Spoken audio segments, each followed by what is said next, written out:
किसी और ने नहीं कहा, मैकॉले खुद कह रहा है। लेकिन क्योंकि हमने नहीं पढ़ा, इसीलिए किसी ने भी आकर के हमको कहा कि भारत में अंग्रेजों के आने से पहले शिक्षा व्यवस्था नहीं थी, हम सपेरों के देश थे, हम फकीरों के देश थे, हम पत्ते बांध करके रहते थे, हमको मानना पड़ा। लेकिन पढ़ते तो पता चलता कि लॉर्ड मैकॉले ये कह रहा है कि मैंने इस भारत का भ्रमण पूरा उत्तर से लेकर के दक्षिण तक, पूरब से लेकर के पश्चिम तक, कश्मीर से लेकर के कन्याकुमारी तक, कच्छ से लेकर के कच्छार तक किया है, लेकिन मुझे यहाँ पर एक भी व्यक्ति दरिद्र और भिखारी नहीं मिला।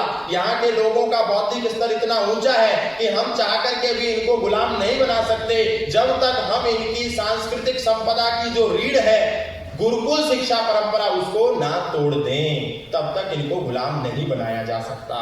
इसीलिए यदि इनको गुलाम बनाना है तो इनकी प्राचीन शिक्षा व्यवस्था को रिप्लेस कर दो, उसको एलिमिनेट कर दो और उसके स्थान पर अंग्रेजी शिक्षा व्यवस्था का बीजारोपण कर दो। उसके बाद हम इनको गुलाम बना पाएंगे और वैसा बना पाएंगे जैसा हम चाहते हैं। और इसी के स्थान पर एक नया बीज आरोपित किया कि गुरुकुल में पढ़ने वाला क्या बन सकता है। और वही सिद्धांत जो उन्होंने बीज बोया, आज हमारे नसों में, हमारे घरों में, हमारे हृदयों में, हमारे मनों में वो बात घुसी हुई है कि गुरुकुल में पढ़ने वाला क्या बन सकता है। ये गुरुकुल परंपरा तो बहुत पुरानी चीज है, ये तो ओल्ड फैशन है। गुरुकुल में पढ़ करके तो मेरा बेटा आउटडेटेड हो जाएगा, गुरुकुल में पढ़ करके तो मेरी बेटी ओल्ड फैशन हो जाएगी, गुरुकुल में पढ़ करके तो मेरा बेटा चोटी वाला बन सकता है, धोती वाला बन सकता है, लंगोटी वाला बन सकता है, पंडित बन सकता है, पुरोहित बन सकता है, ब्राह्मण बन सकता है, और इससे अधिक मेरा गुरुकुल में पढ़ करके बच्चा कुछ नहीं बन सकता। क्योंकि हमने कभी पुस्तकें उठा करके देखी नहीं, इतिहास को पढ़ा नहीं कि शल्य चिकित्सा का जनक भारत ही केवल सुश्रुत को नहीं मानता, ऑस्ट्रेलिया के कई चिकित्सक संस्थान भी मानते हैं। और जिन्होंने पढ़ा होगा वो जानते हैं कि ऑस्ट्रेलिया के कई मेडिकल इंस्टीट्यूशंस के बाहर सुश्रुत की प्रतिमा लगी हुई है और उसके ऊपर लिखा हुआ है फादर ऑफ सर्जरी महर्षि सुश्रुत। ये सुश्रुत कहीं ऑक्सफोर्ड में पढ़ने नहीं गए थे, कहीं कैम्ब्रिज में पढ़ने नहीं गए थे, ये सुश्रुत कहीं पर भी जाकर के विदेशी विश्वविद्यालय में नहीं पढ़े थे। इस सुश्रुत नाम के महर्षि ने यदि कहीं शिक्षा ली थी, कहीं प्रशिक्षण लिया था, तो वो गुरुकुलों में ही लिया था। लेकिन क्योंकि हम नहीं जानते, इसलिए कोई भी कह देता है कि गुरुकुल में पढ़ करके डॉक्टर नहीं बना जा सकता। जिन्होंने विमान शास्त्र नाम की एक बृहद ग्रंथ लिखा और उसमें 300 प्रकार के विमान बनाने की विद्या को संग्रहित किया, और उसी को पढ़ करके शिवकर बापूजी तलपड़े ने सन 1900 में विमान तैयार करा। 1902 में लगभग उन्होंने जुहू की चौपाटी पर वो विमान उड़ाया। कहां से उड़ाया? वो वेद पढ़ करके उड़ाया, ऋग्वेदादि भाष्य भूमिका पढ़ करके उन्होंने इस प्रशिक्षण को किया। लेकिन हम क्योंकि नहीं जानते इतिहास के इन बिंदुओं को, इतिहास के इन तथ्यों को हम नहीं जानते, इसीलिए हम कहते हैं गुरुकुल में और वेदों में क्या रखा है, ये तो गडरियों के गीत हैं। खुद ही हम इस बात को कहते हैं और अपने बच्चों के मन में भी इसी को घुसाते हैं। हम यदि पढ़ें तो हमें पता चलेगा कि विश्व आज दुनिया का सबसे बड़ा मनोवैज्ञानिक किसी पाश्चात्य देश के व्यक्ति को नहीं मानता। वो ये कहता है, पाश्चात्य देश स्वयं कहते हैं, अमेरिका स्वयं कहता है, कनाडा स्वयं कहता है, ऑस्ट्रेलिया स्वयं कहता है, रशिया और यूक्रेन स्वयं कहता है कि दुनिया का सबसे बड़ा मनोवैज्ञानिक, मनोचिकित्सक यदि कोई है तो वो योगेश्वर भगवान श्री कृष्ण है, जिन्होंने मनों में आए हुए विकारों को तत्काल प्रभाव से भगवत गीता की काउंसलिंग दे करके अर्जुन के मनों से अंधकार के बादल को छाटा और इतने बड़े सामने खड़े हुए जनसमूह जो युद्ध के लिए आया था, लाखों की सेना लेकर के, उससे लड़ने के लिए प्रेरित किया। एक ऐसे व्यक्ति को प्रेरित किया जिसके मन में डिप्रेशन, एंजाइटी और स्ट्रेस ने आकर के घर बना लिया था। लेकिन हम ना जानने के कारण गलत रास्तों पर चलते हैं। अंग्रेज जानते थे कि यदि ये भारतीय शिक्षा परंपरा का सम्मान करेंगे, यदि ये भारतीय व्यवस्था का सम्मान करेंगे, तो इनको कभी भी गुलाम नहीं बनाया जा सकता। जब उन्होंने देखा कि मुगलों की इतनी लंबे हुकूमत, इतने लंबे शासन के बाद भी भारतीय संस्कृति आज भी जीवित है, आज भी यहाँ पर ये चल रही है, आखिर क्या कारण है कि हम भारत के नौजवान के हाथ काटते हैं, भारत के नौजवानों के अंगूठे खींचते हैं, भारत के नौजवानों के नाखून तोड़ देते हैं, भारत के नौजवान को बोटी बोटी काट देते हैं। बावजूद इसके भारत का नौजवान धर्म परिवर्तन नहीं करता। और अंग्रेज ने जब इस बात का शोध किया कि इतिहास में भी ऐसा ही है कि जब मुगलों ने इन पर हुकूमत करी, मुगलों ने इनको गुलाम बनाया, मुगलों ने भारतीयों पर आकर के उनको प्रताड़ित किया, उनको धर्मांतरित करने के लिए मजबूर किया, तो भी भारत का नौजवान अपना धर्म नहीं देता था, अपनी चोटी नहीं देता था, अपना जनेऊ नहीं देता था, लेकिन अपना गर्दन दे देता था, अपना शीश काट करके दे देता था। क्या कारण था? मूल में क्या था? क्यों करता है ऐसा नौजवान? अंग्रेजों ने इस पर शोध किया और शोध करके पाया कि भारत का नौजवान अपने पूर्वजों के श्रेष्ठतम इतिहास को पढ़ता है। भारत का नौजवान अभिप्रेरित होता है मर्यादा पुरुषोत्तम श्री राम से। भारत का नौजवान प्रेरणा लेता है योगेश्वर भगवान श्री कृष्ण से। भारत का नौजवान पढ़ता है माता दुर्गा को। भारत का नौजवान पढ़ता है भगवान शिव को। इसीलिए ये नौजवान जब उनको पढ़ता है तो इसके हृदय में भी वीरता, शौर्यता, धीरता, गंभीरता, अध्यात्म, ध्यान, योग, साधना, ये सारी बातें इसके जीवन में समाहित होती हैं। और पढ़ने के बाद ये कहता है कि जब मर्यादा पुरुषोत्तम श्री राम का चरित्र इतना उत्तम था, योगेश्वर भगवान श्री कृष्ण का चरित्र इतना उत्तम था, भगवान शिव का चरित्र इतना उत्तम था, तो मुझे भी उनके पदचिन्हों पर चलना है। इसलिए अंग्रेजों ने कहा कि एक काम करो कि ये कहां लिखा है मर्यादा पुरुषोत्तम श्री राम का इतिहास, कहां लिखा है योगेश्वर भगवान श्री कृष्ण का इतिहास, कहां लिखा है भगवान शंकर का इतिहास, कौन सी वह पुस्तकें हैं जिसमें भारत की न्याय व्यवस्था के बारे में है? तो उनको पता चला कि भगवान शंकर का इतिहास तो शिव पुराण में है, योगेश्वर भगवान श्री कृष्ण का इतिहास भागवत पुराण में है, और महर्षि मनु की न्याय व्यवस्था तर्क संगत, पूर्ण रूप से विशुद्ध मनुस्मृति में है, और मर्यादा पुरुषोत्तम श्री राम का इतिहास वाल्मीकि रामायण में है। तो उन्होंने कहा एक काम करो, ये इन्हीं ग्रंथों को पढ़कर के तो प्रेरणा लेते हैं, इन ग्रंथों में प्रक्षेपण करो, इन ग्रंथों में मिलावट करो, इन ग्रंथों में बीजारोपण करो, दुष्टता का, निकृष्टता का, इनके चरित्रों को धूमिल करो, ताकि भविष्य का नौजवान जब योगेश्वर भगवान श्री कृष्ण के धूमिल चरित्र को पढ़ेगा तो वो कभी भी योगेश्वर भगवान श्री कृष्ण का भक्त ना रह पाए।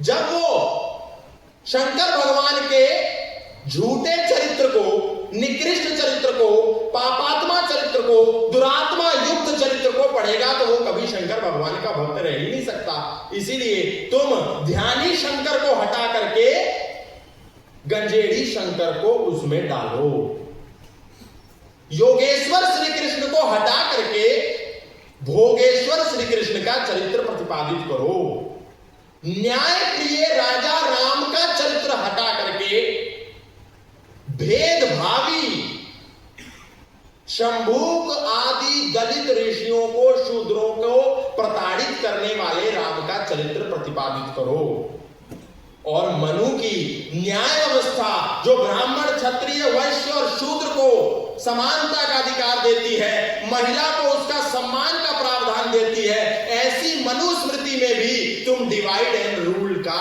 बीज बो दो।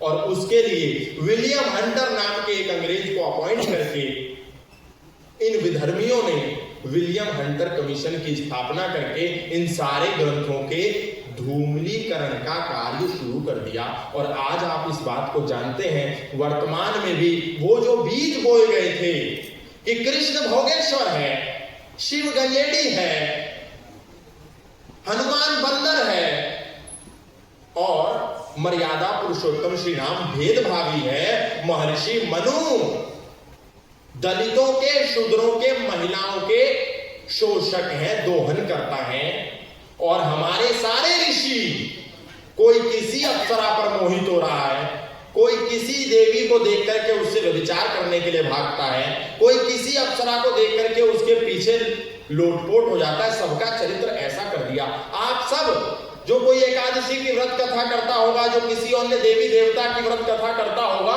लगभग सारी कथाओं में बार बार ये प्रकरण आता है कि फलाने जैमिनी ऋषि उस लड़की के, उस महिला के प्यार में आरक्त हो गए, वो वाले ऋषि उसके साथ व्यभिचार करने लगे, ब्रह्मा ने अपनी बेटियों के साथ व्यभिचार किया। योगेश्वर भगवान श्री कृष्ण गोपियों के पीछे भागते थे, शंकर भगवान का लिंग कहीं कट करके गिर गया। ऐसी झूठी बातें हमारे ग्रंथों में घुसा दी गई और वही आज परिणाम हमको देखने को मिल रहा है। जब हमारा नौजवान योगेश्वर भगवान श्री कृष्ण के चरित्र को पढ़ने के लिए बैठता है तो क्योंकि आज का नौजवान तर्कवादी अत्यंत अधिक है, आज पाश्चात्य जगत का इतना प्रभाव है, आज आधुनिकीकरण की इतनी रेस अंधानुकरण हो रहा है कि देश का नौजवान तर्क, तथ्य, युक्ति और प्रमाण को उतना अधिक प्रयोग संस्कृति की दृष्टिकोण से नहीं करता, दूसरे दृष्टिकोण से करता और पढ़ने के बाद कहता है कि योगेश्वर भगवान श्री कृष्ण भगवान नहीं हो सकते जो लड़कियों को छेड़ते हैं। लेकिन करना क्या था, हमको क्या करना था? जब अंग्रेजों ने हमारे राम के चरित्र को धूमिल करा, हमारे कृष्ण के चरित्र को धूमिल करा, हमारे शिव के चरित्र को धूमिल करा, हमारे मनु के चरित्र को धूमिल करा, तो हमारा नैतिक उत्तरदायित्व ये था कि हम उनके यहां से चले जाने के बाद उन सारे महापुरुषों के, उन सारे देवी देवताओं के, उन सारे आदर्शों के, उन सारे भगवानों के चरित्र को विशुद्ध करके लिखें, संपादित करें, उसका अनुसंधान करें, उसकी मूल प्रतियों को खोज करके निकालें। मनु ने तो ये तक कहा, शूद्रो ब्राह्मण तामेति ब्राह्मणश्चैति शूद्रताम क्षत्रिया ज्ञातमेवं तु विद्या द्वैषा तथैव च। एक शूद्र व्यक्ति भी यदि पढ़ता है, लिखता है, वेदों का अध्ययन करता है, स्वाध्याय करता है, ज्ञान लेता है, ज्ञान अर्जित करता है गुरुओं के शरणों में बैठ करके, तो एक शूद्र भी ब्राह्मण हो जाता है। और वही मनु कह रहे हैं कि एक ब्राह्मण भी क्षत्रिय हो सकता है, क्षत्रिय वैश्य हो सकता है, वैश्य ब्राह्मण हो सकता है। ये जो हमारी परंपरा है, ये जो हमारी संस्कृति है, ये जन्म आधारित नहीं है। जन्मना जायते शूद्रा संस्कारात् भवेत् द्विजा वेद पाठात् भवेत् विप्रा ब्रह्म जानात् इति ब्राह्मणा। कोई द्विवेदी है, कोई त्रिवेदी है, कोई चतुर्वेदी है, कोई चौबे है, कोई दुबे है, कोई शर्मा है, कोई मिश्रा है, इतने भर से कोई ब्राह्मण नहीं हो सकता। महर्षि मनु कह रहे हैं जैसे एक एमबीबीएस डॉक्टर का बेटा इसीलिए डॉक्टर नहीं हो सकता क्योंकि उसके पिता एमबीबीएस डॉक्टर थे। अगर उस एमबीबीएस डॉक्टर के, एमडी डॉक्टर के पुत्र को डॉक्टर बनना है तो उसको भी एमबीबीएस करना होगा, उसको भी एमडी करना होगा, तभी वो डॉक्टर बन सकता है। केवल इसलिए कोई डॉक्टर नहीं बन सकता कि उसके पिता थे, केवल इसीलिए कोई विधायक ऐसे ही नहीं बन जाता बिना चुनाव लड़े कि उसके पिता विधायक थे, केवल इसलिए कोई इंजीनियर अभियंत्रिकी नहीं बन सकता कि उसके पिता इंजीनियर थे। उसको बनने के लिए गुण, कर्म, स्वभाव और योग्यता विकसित करनी पड़ती है, तब जाकर के डॉक्टर का बेटा डॉक्टर बनता है। लेकिन यदि डॉक्टर के बेटे ने नीट का एग्जाम देकर के एमबीबीएस और एमडी नहीं किया है और सरहद पर जाकर के बंदूक लेकर के खड़ा है तो वो डॉक्टर का बेटा डॉक्टर नहीं, फौजी है। इसी प्रकार से ब्राह्मण का बेटा ब्राह्मण तभी होगा जब वो ब्रह्म को जानेगा, वेद को जानेगा, इनका अध्ययन अध्यापन करेगा, पठन पाठन में इसको लाएगा, तभी वो ब्राह्मण हो सकता है। ये महर्षि मनु की संस्कृति है, उनका विधान है। लेकिन हमने नहीं जाने बिना, नहीं पढ़े बिना उनको गाली दे रहे हैं। द्वात्रिंशत् क्षत्रियस्य ब्राह्मणस्य चतुष्षष्टि। दंड का विधान देखिए, जिसको हम कह रहे हैं ब्राह्मणवादी है, ब्राह्मण का पक्षधर है, वो मनु कह रहे हैं कि यदि एक गलती, समान गलती कोई शूद्र करता है तो उसको 8 गुना दंड दो, वही गलती कोई वैश्य करता है तो उसको 16 गुना दंड दो, वही गलती यदि कोई क्षत्रिय करता है तो उसको कितना? 24। क्षत्रिय के लिए 32 और ब्राह्मण के लिए 64। तो ब्राह्मणवादी महर्षि मनु हुए क्या? वो तो शूद्रवादी है, शूद्र का पक्ष ले रहे हैं, क्योंकि वो ये जानते हैं कि एक शूद्र व्यक्ति अनभिज्ञ है, वो किस क्रिया की क्या प्रतिक्रिया होगी वो नहीं जानता है, इसीलिए वो शूद्र है। पढ़ने पे भी जो ना पढ़े वो शूद्र है, जिसको पढ़ने ही ना दिया जाए वो शूद्र नहीं है। अधिकार सबको दिया है, लेकिन हमारी संस्कृति को कितने बड़े स्तर पर जाकर के बदनाम किया। आप सोचिए, एक झूठा संस्कृत का वाक्य गढ़ करके उसको प्रचारित कर दिया कि देखो वैदिक संस्कृति कितनी निकृष्ट है, वैदिक संस्कृति कितनी निम्न स्तर की है, वैदिक संस्कृति कितना भेदभाव का पोषण करती है, जो कह रही है स्त्री शूद्रो न धीयताम इति श्रुते, स्त्री और शूद्रों को वेद पढ़ने का अधिकार नहीं है, ऐसा श्रुति कहती है। लेकिन हमने कभी श्रुतियों को नहीं पढ़ा, हमने कभी स्मृतियों को नहीं पढ़ा, हमने कभी अपने ग्रंथों को उठा करके नहीं देखा। बस एक इस संस्कृत का वाक्य पढ़ करके हमने कहा कि देखो हमारी संस्कृति कितनी खराब है, और इन दुष्टों ने उस झूठी लाइन का इतना प्रचार किया। पर जब हमने खोजा, जब हमारे विद्वान महापुरुषों ने खोजा कि आखिर ये स्त्री शूद्रो न धीयताम, इसके नाम पर ये देश में जो प्रोपेगेंडा चल रहा है और सनातन को बदनाम करने की साजिश चल रही है कि सनातन तो भेदभाव का पोषण करता है, ढूंढे तो सही ऐसा कहां लिखा है। तो एक भी वेद में, न ऋग्वेद में, न यजुर्वेद में, न सामवेद में, न अथर्ववेद में कहीं भी ये पंक्ति नहीं मिली। 6 दर्शनों में कहीं भी ये पंक्ति नहीं मिली, 11 उपनिषदों में कहीं भी ये पंक्ति हमको देखने को नहीं मिली। महाभारत में, रामायण में, मनुस्मृति में इस पंक्ति को कहीं भी हमने नहीं खोज पाए। और दूसरी एक पंक्ति मिली वेद में जो ये कहती थी, यथेमाम वाचम कल्याणी मामदानी जनेभ्यः ब्रह्मराजन्याभ्याम शूद्राय च आर्याय च स्वाय चारणाय च। परमपिता परमात्मा कह रहे हैं कि मैंने इस कल्याणी वाणी का उपदेश प्रत्येक मानव मात्र के लिए किया है, ब्राह्मणों के लिए भी, शूद्रों के लिए भी, क्षत्रियों के लिए भी, वैश्यों के लिए भी और महिलाओं के लिए भी।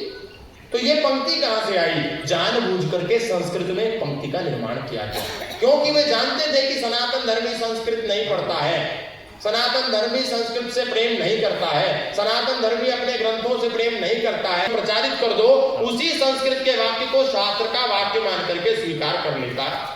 लेकिन सच ये है कि हर संस्कृत का वाक्य शास्त्र का वाक्य नहीं होता, लेकिन हाँ, हर शास्त्र का वाक्य संस्कृत में अवश्य होता है।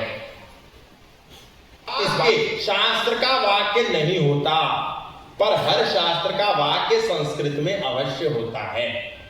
इसलिए हमको रेफरेंस, हमको कॉन्टेक्स्ट, हमको संदर्भ देखने की आवश्यकता है जब भी हमारे बीच में कोई ऐसी झूठ बात का प्रचार करे, ताकि हम कभी भी भ्रमित ना हो पाए, हम कभी भी अपने पथ से भ्रष्ट ना हो पाए, हमको कोई भी आकर के बेवकूफ ना बना पाए। हम यदि तर्कवादी नहीं होंगे, हम यदि प्रश्नोत्तर नहीं करेंगे, तो हम असली धार्मिक नहीं हो सकते, क्योंकि धर्म की यही परिभाषा है, यह तर्क अनुसंधते स धर्मः। जो तर्क पूर्वक अनुसंधान करके जाना जाता है उसी को धर्म कहते हैं। केवल गणपति उत्सव पे नाच लेना, दुर्गा पूजा पर गरबा कर लेना, होली पर नाच लेना, दीपावली पर नाच लेना, व्रत कर लेना, भंडारे कर लेना, खाटू श्याम का जागरण कर लेना, देवी भगवती का जागरण कर लेना ही धर्म नहीं होता। धर्म इससे भी परे होता है। ये धर्म के कुछ अंश हो सकते हैं, पर असली धर्म ये केवल नहीं होता। धर्म इससे भी बड़ा होता है, तर्क करके, अनुसंधान करके अपने सिद्धांतों को जानना। क्योंकि यदि हम अपने सिद्धांत नहीं जान पाएंगे तो हम भ्रमित हो जाएंगे, हम रास्ते से भटक जाएंगे। आज सुबह सुबह हमारे को एक आदमी ने आकर के ये पर्चा दिया, ये पर्चे के ऊपर लिखा हुआ है प्रार्थना, और प्रार्थना कुछ ऐसी दी गई है, कोई ईसा मसीह के कोई बाइबल का एक कोटेशन दिया गया है, और उसके नीचे कुछ हिंदी में लीपा पोती करके, घालमेल करके, मिलावट करके एक पूरा पैराग्राफ लिखा और नीचे लिखा आमीन, और आमीन लिखने के बाद एक नंबर दे दिया, प्रेयर लाइन नंबर, उस नंबर पर कॉल करें और अपने दुखों से छुटकारा पाएं। तो यहां से जब हम सुबह चले दुर्ग से और कवर्धा आने के लिए निकले, तो हमने सोचा एक एक्सपेरिमेंट हम भी कर लेते हैं। इस नंबर पे हमने फोन लगाया, और फोन लगा करके हमने विक्टिम बनकर के उनसे बात करी कि हमको ईसाई बनना है। जैसे ही हमने ये बात कही तो वो समझ गए कि ये कोई हमको पिंजरे में फंसाने के लिए आया है। तो उसने कहा नहीं, यीशु मसीह ऐसा नहीं कहते, यीशु मसीह वैसा नहीं कहते, यीशु मसीह सब पे दया करते हैं, यीशु मसीह ये करते हैं, वो करते हैं। तो हमने उससे कहा कि हमको बड़ा कष्ट है, हमको बड़ी पीड़ा है, हमने टीवी में देखा है कि आपके ये जो प्रॉफिट हैं, आपके ये जो पास्टर हैं, ये जो आपके कुछ कुछ करने वाले, हाथ लगाने वाले, हाथ फेरने वाले हैं, ये आदमी को हाथ लगा करके एकदम ठीक कर देते हैं। हमने देखा कि ये ईसाई लोग, ये जो प्रॉफेट विजेंद्र है, प्रॉफेट नाना प्रकार के, ये इसमें लिखा हुआ है अंकुर नरोला, और भी ऐसे अनेक ठग, पाखंडी, आडंबरी, ढोंगी, अंधविश्वासी इस देश में हिंदुओं को बेवकूफ बनाने के लिए घूम रहे हैं।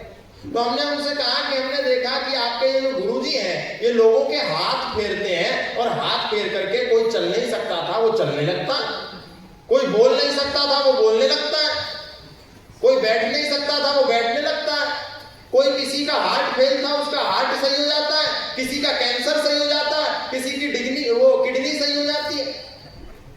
क्या ये सच में होता है क्या? तो उसने कहा हाँ बिल्कुल होता है। कैसे होता है? बोले आप हमारी मीटिंग में आइए, हमारा छत्तीसगढ़ में भी एक बहुत बड़ा मुख्यालय बन गया है, आप वहां पर 31 तारीख को रात में एक मीटिंग होगी जो सुबह तक चलेगी, आप उसमें आइए। तो हमने उनसे पूछा ये मीटिंग रात में क्यों होगी भैया, इसको दिन में करो ताकि अधिक लाभ ले सके लोग। बोले नहीं वो उस दिन 31 दिसंबर है इसलिए रात में होगी। हमने कहा ठीक है। फिर हमने उनसे पूछा कि क्या मेरा एक सवाल है, अगर आप बुरा ना माने तो हमारे सवाल का उत्तर दीजिए, क्या आप पोप फ्रांसिसी को जानते हैं? तो उन्होंने कहा हाँ पोप फ्रांसिसी का नाम सुना है, कौन है ये? मैंने कहा ये पोप फ्रांसिसी आपके ईसाई संप्रदाय के सबसे बड़े गुरु हैं, सबसे बड़े आचार्य हैं। उन्होंने कहा अच्छा। मैंने कहा क्या आप जानते हैं कि इनके घुटने काम नहीं कर रहे थे? उन्होंने नहीं जानते। मैंने कहा आप जानते हैं कि इनके जब घुटने काम करना बंद कर गए तो दुनिया के सर्वश्रेष्ठ चिकित्सकों ने इनके घुटनों की सर्जरी करी? बोले नहीं हम नहीं जानते। मैंने कहा तो आप नहीं जानते तो जानिए। और सर्जरी होने के बाद आश्चर्य की बात यह है कि अभी भी पोप फ्रांसिसी व्हील चेयर से उठ नहीं पाए, व्हील चेयर पर ही हैं, यानी उनकी सर्जरी किसी काम की नहीं आई। तो अपने ये प्रॉफेट विजेंद्र को, प्रॉफेट नरूला को वहां पर भेजो, और आपके धर्म के सबसे गुरु जो हैं सबसे बड़े, उनके घुटनों को आपके इन प्रॉफिटों के हाथ फेरने की सबसे ज्यादा जरूरत है। हमारे गांव और बस्तियों में आपके गुरुओं की कोई जरूरत नहीं है, पहले उसको खड़ा करो। उसके बाद उसने कहा सर 1 मिनट रुकिए, मेरे को फोन होल्ड पे करना है, और होल्ड पे किया और 10 सेकंड के बाद फोन काट दिया। ये कैसे हुआ? यदि हम भी उससे कोई तर्क ना करते, कोई चिंतन ना करते, कोई उससे बातचीत ना करते, तो वो हमको भी बेवकूफ बना सकती थी। और ऐसे वो दिन में 85 लोगों को बेवकूफ बनाती है। और वहां ऐसे 100 नहीं, 150 नहीं, कई हजारों में लोग बैठे हैं जो फोन उठाते हैं और हमारे लोगों को भ्रमित करते हैं। और हमारे लोग भ्रमित हो जाते हैं क्योंकि उनके पास तर्क नहीं है, उनके पास लॉजिक नहीं है, उनके पास चिंतन नहीं है। और उसके बाद चिंतन के अभाव में भी हम सब मिलकर के कहते हैं हम सब हिंदू राष्ट्र बनाएंगे, हम सब भारत को अखंड बनाएंगे, देश की रक्षा कौन करेगा? हम करेंगे, हम करेंगे, देश की रक्षा कौन करेगा? हम करेंगे, हम करेंगे। पर ये देश है क्या? देश की रक्षा कैसे होगी? देश क्या होता है, राष्ट्र क्या होता है, ये जाने बिना हम केवल ये कोरे नारे लगाते रहे जय जय श्री राम, वंदे मातरम, भारत माता की जय, तो ये केवल नारे बनकर के रह जाएंगे। हम देश की रक्षा दुनिया में कभी भी नहीं कर पाएंगे।